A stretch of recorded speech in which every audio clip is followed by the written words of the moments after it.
Number one, put God first. Put God first in everything you do. Everything that you think you see in me, everything that I've accomplished, everything that you think I have, and I have a few things, everything that I have is by the grace of God. Understand that. It's a gift. 40 years ago, March 27th, 1975, it was 40 years ago, just this past March, I was flunking out of college. I had a 1.7 grade point average. I hope none of you can relate. I had a 1.7 grade point average. I was sitting in my mother's beauty shop. They still call it beauty shops now? What they call it now? Yeah, I was sitting in the beauty parlor. I was sitting in my mother's beauty parlor, and I'm looking in the mirror, and I see behind me this woman under the dryer. And every time she looked up, every time I looked up, she was looking at me, just looking me in the eye. And I didn't know who she was, and I said, she said, somebody give me a pen, give me a pencil, I have a prophecy. March 27, 1975, she said, boy, you are gonna travel the world and speak to millions of people. Now mind you, I flunked out of college. I'm thinking about joining the army. I didn't know what I was gonna do, and she's telling me I'm gonna travel the world and speak to millions of people. Well, I have traveled the world, and I have spoke to millions of people. But that's not the most important thing, the success that I had. The most important thing is that what she taught me and what she told me that day has stayed with me since. I've been protected. I've been directed. I've been corrected. I've kept God in my life, and it's kept me humble. I didn't always stick with him, but he always stuck with me. So stick with him in everything you do. If you think you want to do what you think I've done, then do what I've done and stick with God. Number two, fail big. That's right. Fail big. Today's the beginning of the rest of your life, and it can be very frightening. It's a new world out there. It's a mean world out there, and you only live once. So do what you feel passionate about. Take chances professionally. Don't be afraid to fail. There's an old IQ test, was 9 dots, and you had to draw 5 lines with a pencil within these 9 dots without lifting the pencil. The only way to do it was to go outside the box. So don't be afraid to go outside the box. Don't be afraid to think outside the box. Don't be afraid to fail big, to dream big. But remember, dreams without goals are just dreams, and they ultimately fuel disappointment. So have dreams, but have goals.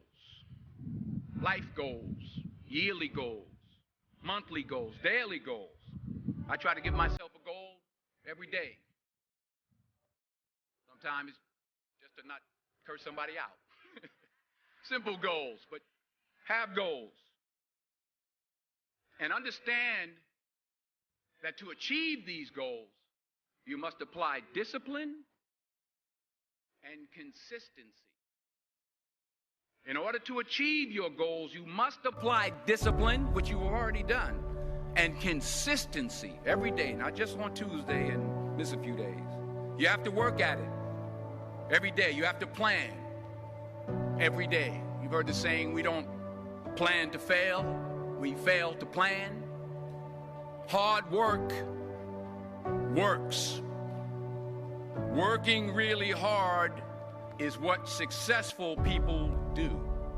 And in this text, tweet, twerk world that you've grown up in, remember, just because you're doing a lot more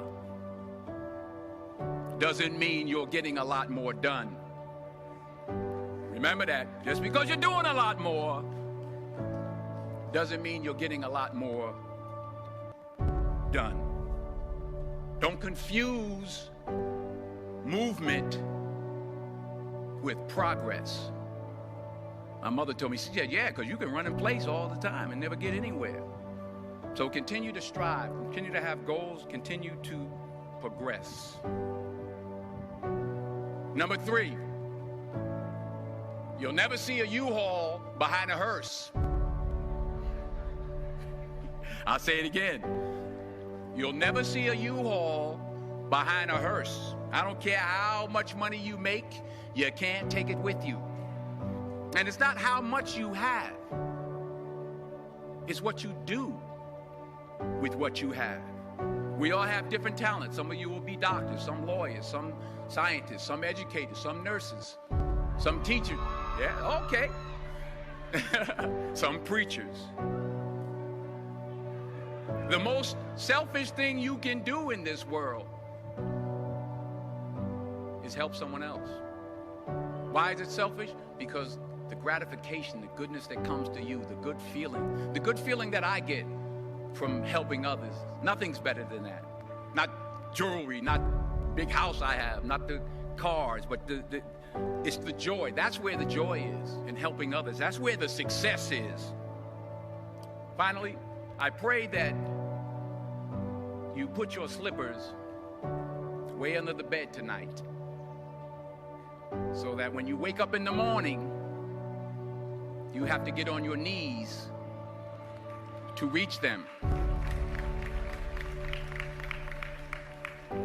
And while you're down there, say thank you for grace. Thank you for mercy. Thank you for understanding. Thank you for wisdom. Thank you for parents. Thank you for love. Thank you for kindness. Thank you for humility. Thank you for peace. Thank you for prosperity. Say thank you in advance for what's already yours. That's how I live my life. That's why I am, one of the reasons why I am today. Say thank you in advance for what is already yours. True desire in the heart for anything good is God's proof to you, sent beforehand to indicate that it's yours already. I'll say it again.